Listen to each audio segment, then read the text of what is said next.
예, 안녕하십니까. 정밀안전 진단 및 정밀안전 점검 실시 결과에 대한 평가 사례 교육의 건축물 편을 강의하게 될 국토안전관리원 시설안전평가실 박재우라고 합니다.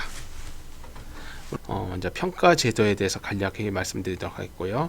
그 다음에 건축물에 대한 평가 사례, 그리고 평가 건축물에 대한 사고 사례 및 주요 지적사항에 대해서 말씀드리도록 하겠고, 질의응답에 대해서 끝으로 내용을 나누며 오늘 강의를 마치고자 합니다. 먼저 평가 대상의 제도에 대해서는요, 시설물의 안전 및 유지 관리에 대한 특별법에 따라서 실시 결과, 즉 보고서에 대해서 저희가 평가를 하는 것을 의미하고 있습니다. 이 목적은요, 정밀안전 점검 및 정밀안전 진단에 대한 기술 수준을 향상시키고 부실 점검 및 진단을 방지하는 것이 그 목적이 되겠습니다. 평가 제도는요, 관련 법규 국토교통부 장관이 관리주체와 점검진단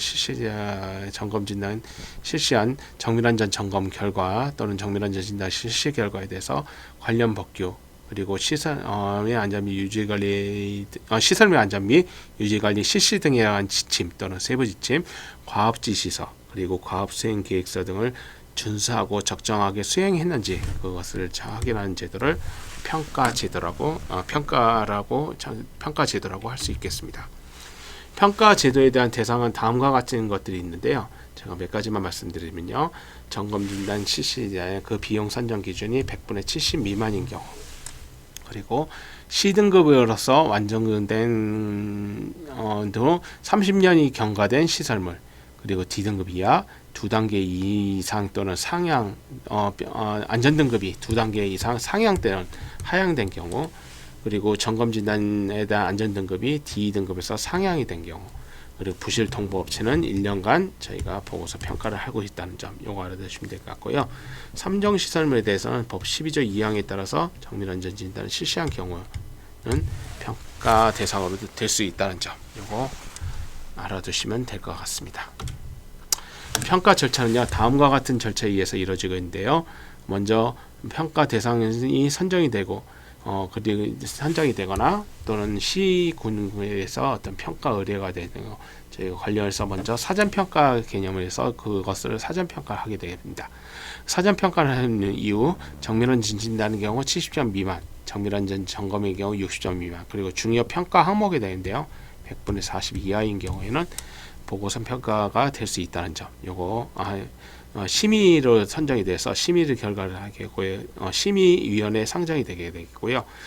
그리고 평가 보고서에 대한 작성을 통해서 사전 통보를 갖다 하게 되면요. 요것들은 점검진단 실시자는요, 10일 이내에 소명 자료를 다시 제출할 수 있다는 점, 요거 참고해서 들으시면 될 것 같고요. 평가위원회 심의를 통해서 최종적으로 평가 심의서가 작성이 되게 되는데요. 점검진단 실시자는요, 요것들에 대해서 다시 한번 소명에 참석할 수 있다는 점, 요거 알아두시면 될 것 같고요.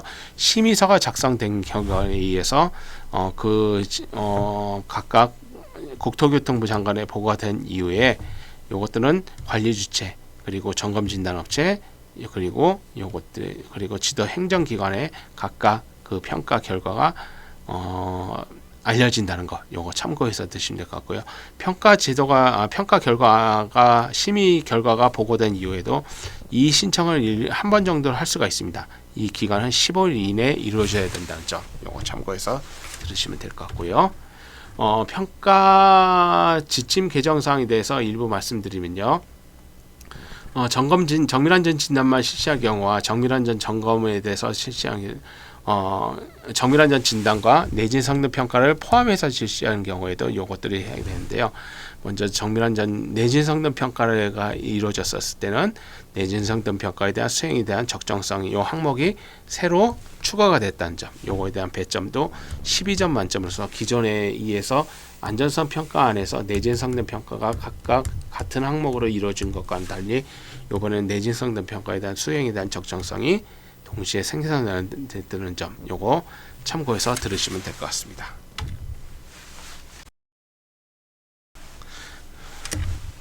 다음은 건축물 평가 사례에 대해서 말씀드리도록 하겠는데요. 먼저 점검 진단 계획 수립 및 보고서 대개한 적정성에 대해서는요, 먼저 요거에 대해서는 사전 검토 보고서와 그리고 과업 수행 계획서, 그리고 보고서 체계의 작성성에 대해서 그것들을 검토를 하게 되겠는데요.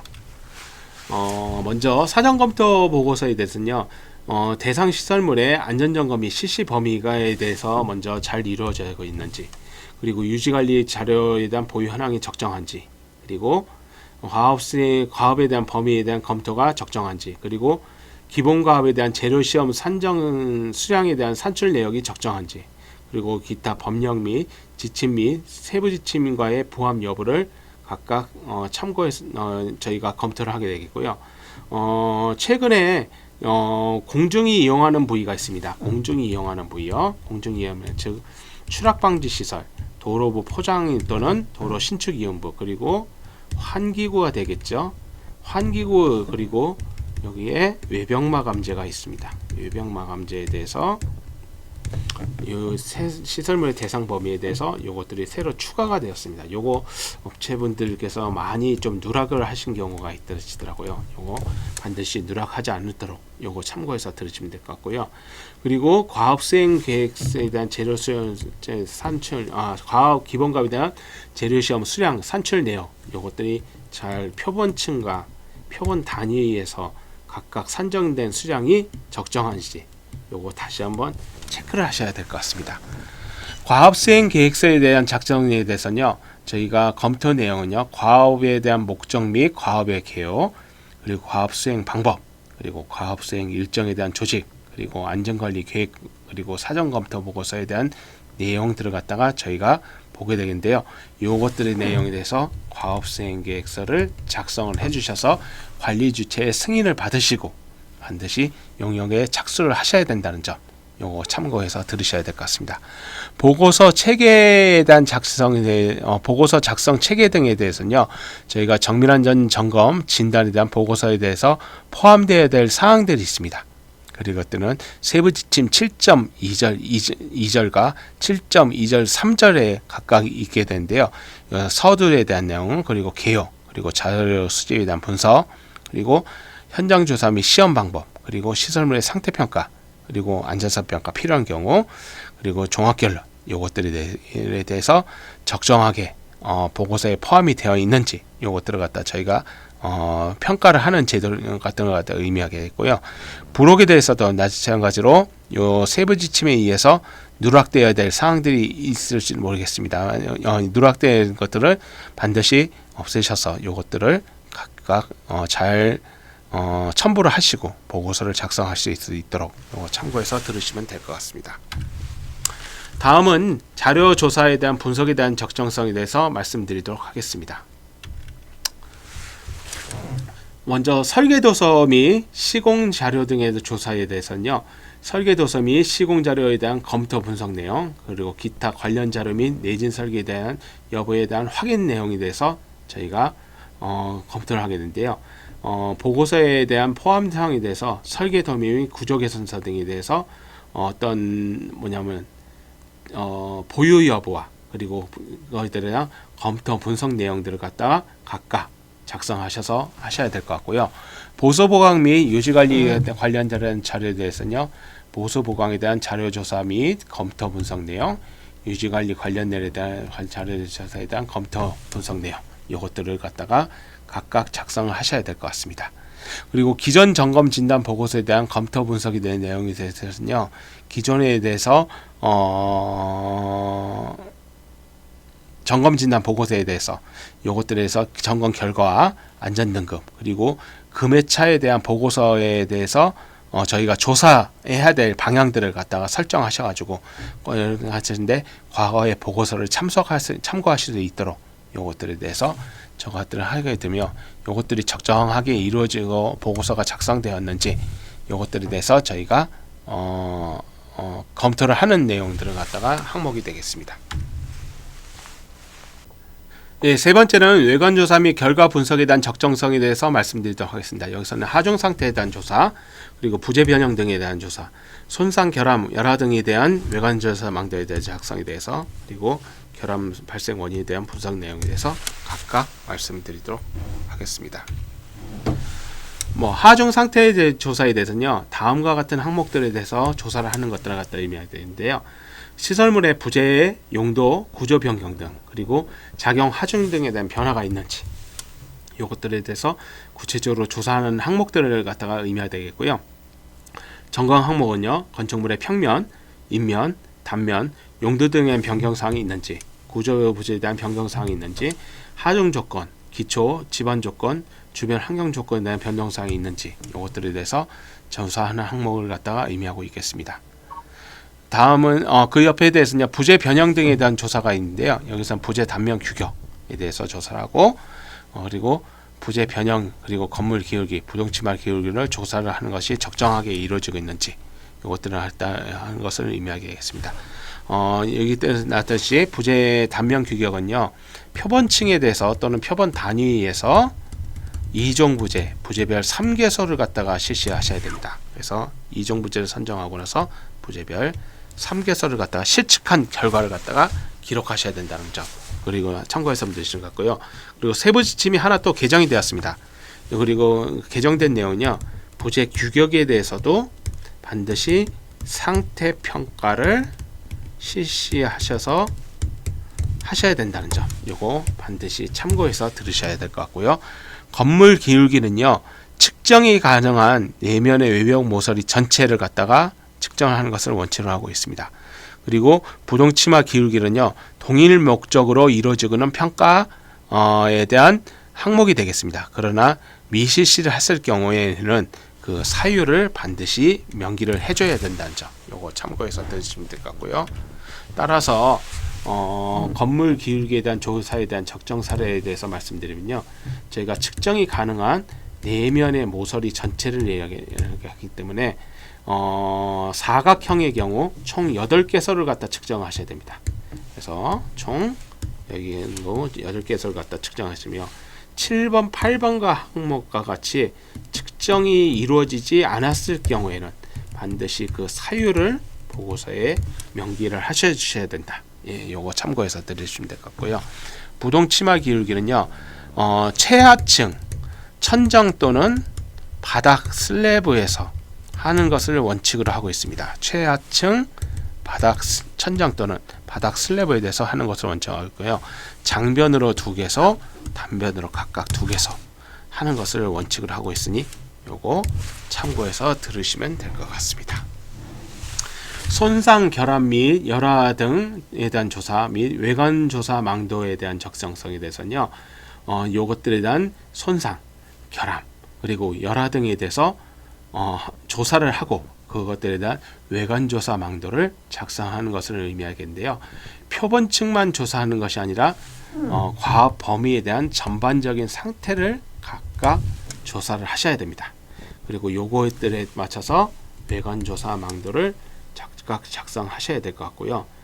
요것에서 예를 들어서 균열의 경우에는 균열 발생 위치, 그리고 균열 발생에 대한 종류, 현상, 그리고 균열 폭 또는 길이, 그리고 균열에 대한 진행 여부, 그리고 균열 부위에 대한 누수 여부, 요것들을 갖다가 각각 작성해서 넣으셔야 될 것 같고요.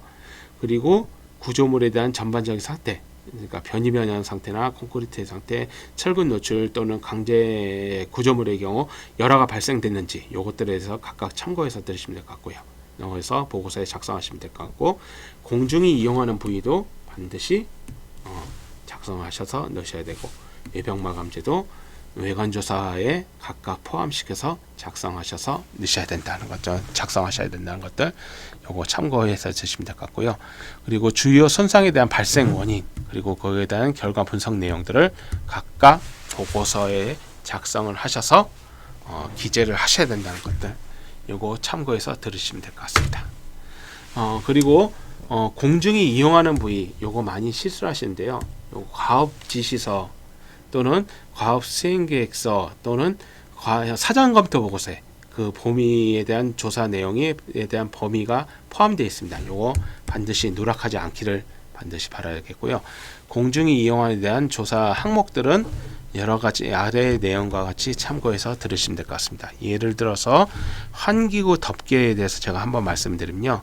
환기구 덮개는 규격, 접합 및 고정 상태, 탈락, 파손, 부식도, 걸침턱 및 출항박지 시설, 그리고 처진 변형에 대해서 요 평가 항목에 의해서 각각 환기구를 갖다가 조사를 하셔서 가지고 보고서에 그 결과를 실으시고, 그리고 상태 평가를 통해서 예를 들어서 요것들에 대해서 주요 결함 주요 중대 결함으로 나타났을 경우, 그러니까 상태 평가 항목이 D등급 이하인 경우 관리 주체에 보고를 하시고 요것들에 대해서 조치를 할 수 있도록 보고서에 작성을 하셔라.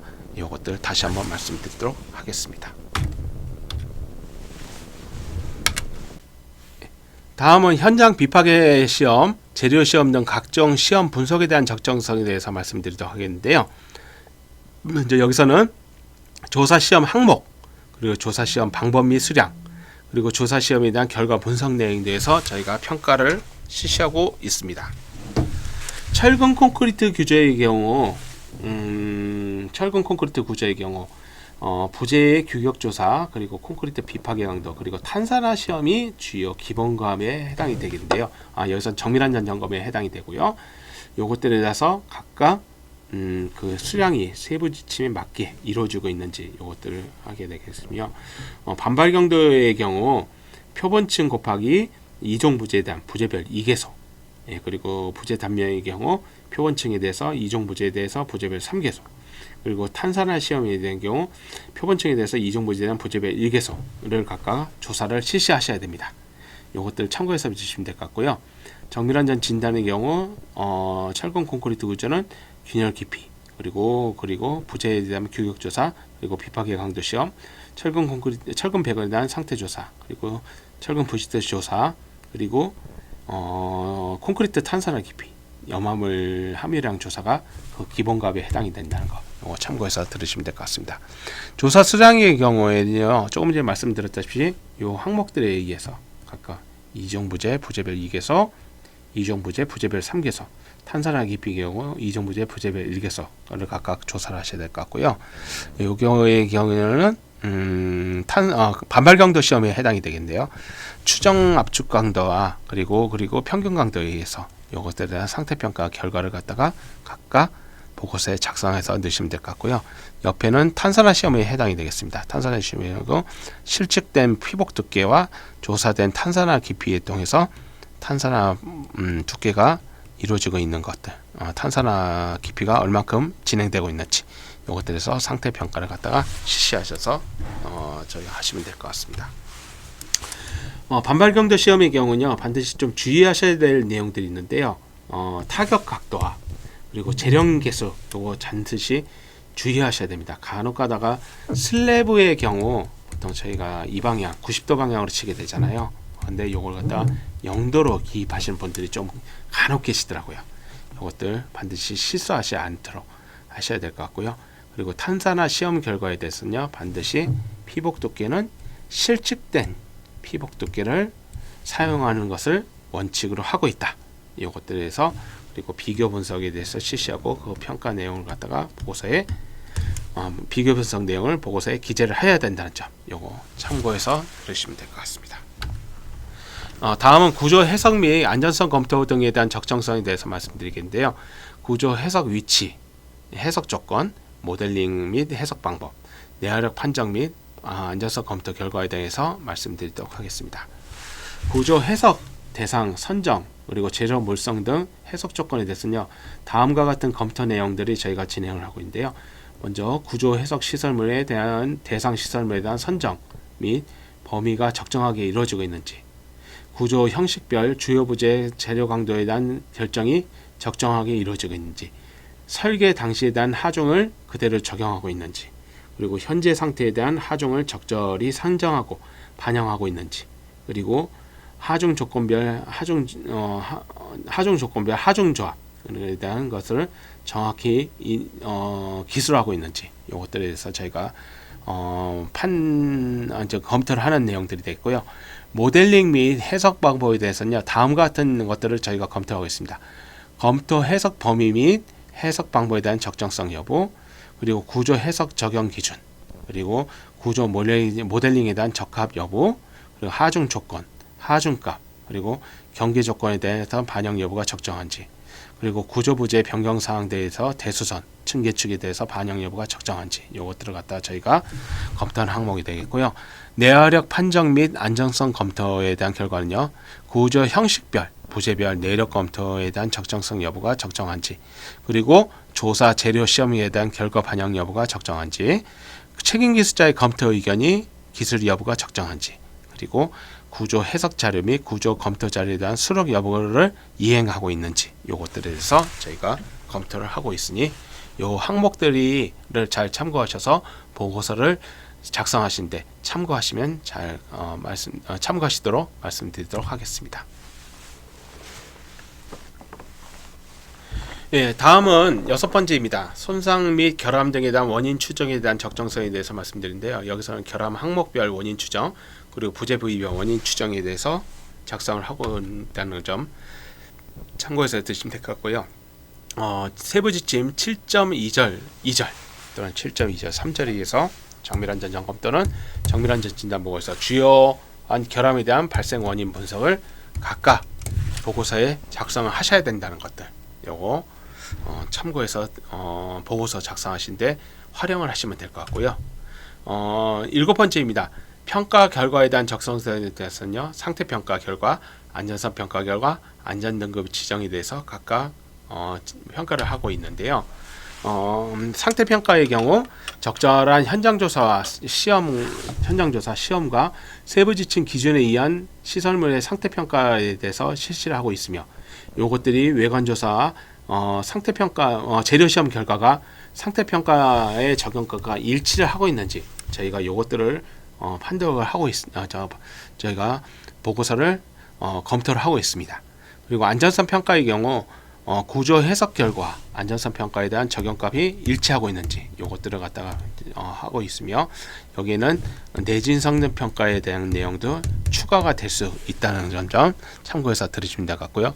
안전 등급의 경우 상태 평가, 그리고 기울기 평가 또는 침하 평가와 안전성 평가를 고려한 안전성 등급에 대한 지정 여부에 대해서 요것들이 적합한지 저희가 그 내용을 갖다가 보고서를 검토를 하고 있으니 요것들에 대해서 하고 있으며, 다만 안전등급증 실시 결과 기준이 기존의 안전등급이나 상향 또는 하향된 경우, 조정이 있는 경우에는 해당 시설물에 대한 그 사유가 분명히 보고서에 명기가 되어 있어야 된다는 점들 요거 참고해서 들으시면 될 것 같습니다. 8번째입니다. 보수 보강 방법 및 적정성에 대해서는요, 보수 보강의 필요성 판단 및 수준 결정 여부, 보수 보강 방법에 대한 적정성, 그리고 유지 관리 방안에 대한 적정성에 대해서 각각 저희가 작성을 한 것들 저희가 검토를 하게 되는데요. 보수 보강에 대한 필요성 판단, 그리고 수준 결정, 그리고 공법에 대한 선정, 그리고 우선순위에 대한 결정, 그리고 제시된 유지 관리 방안이 적합한지 요것들을 갖다가 저희가 검토를 하고 있으니 요것들에서 향후 이러한 내용들을 참고하셔서 보고서를 작성할 수 있도록 당부 말씀드리도록 하겠습니다.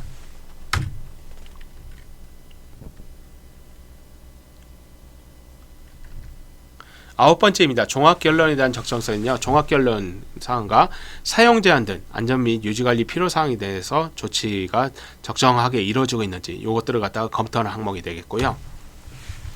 안전등급이 상향 또는 하향된 경우에 그 사유가 분명히 보고서에 명기가 되어 있어야 한다는 점. 그리고 있으며 세부지침 7.2절 2절, 7.2절 3절에 따라서 정밀안전 점검 또는 정밀안전 진단 보고서에는요, 종합결론 사항에 다음과 같은 내용들이 포함이 되어 있어야 됩니다. 종합결론 내용, 안전등급에 대한 지적 내용, 그리고 정밀안전 진단 및 정밀안전 진단 또는 시설물의 사용 제한이 필요한지, 그리고 유지관리 시 특별히 관리 주체가 요구되는 사항들, 그리고 기타 필요한 사항들이 요것들은 반드시 보고서에 명기를 해줘야 된다는 점 요거 참고해서 잘 보고서를 작성하시는데 활용하시기 바랍니다. 예, 세 번째 꼭지입니다. 건축물의 사고 사례 및 주요 지적 사항에 대해서 말씀드리도록 하겠는데요. 평가에 대한 주요 지적 사항에서는 여기서는요, 평가에 대한 주요 지적 사항 내용들, 그리고 시설물의 사고 사례에 대해서 말씀드리도록 하겠습니다.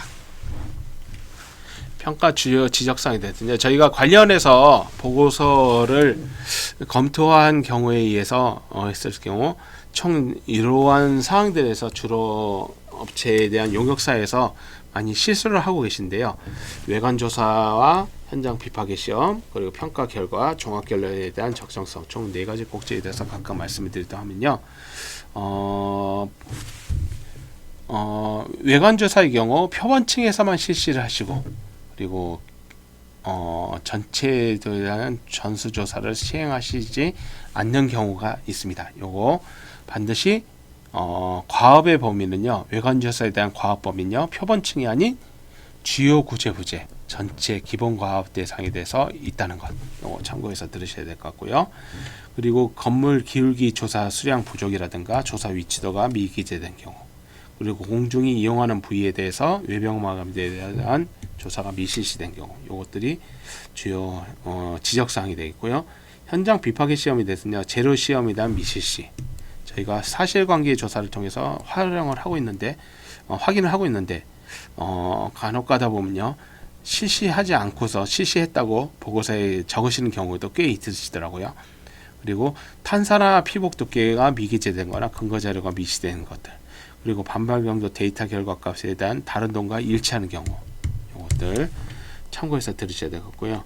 평가 결과에 대한 적정성에 대해서는요, 외관조사 결과와 상태평가에 대한 결과가 불일치한 것들, 예를 들어서 균열법, 반발경도, 결과치, 그리고 탄산화 결과치, 이런 여러 가지들이 있습니다. 이것들에 대해서 각각 일치하지 않은 것들, 재료시험 결과와 상태평가에 대한 입력치가 불일치한 것들, 그리고 건물 기울기에 대한 등급이 조정이 있을 경우 세부 지침에서 그 사유를 명기해 줘야 되는데 사유가 명기되지 않았을 경우, 그리고 상태평가 결과 자료를 보고서에 비첨부한 경우, 요거 아직까지도 있으신 경우가 있더라고요. 거의 좀 실수를 하신 것 같은데 요거 반드시 포함되어 있는지 참고하셔서 그것들을 보고서 작성하시는데 활용하시면 될 것 같습니다. 정밀안전 진단의 경우 저희가 여러 가지 구조 해석에 의해서 실시하는 경우 다음과 같은 실수를 하시고 계신 것들이 있더라고요.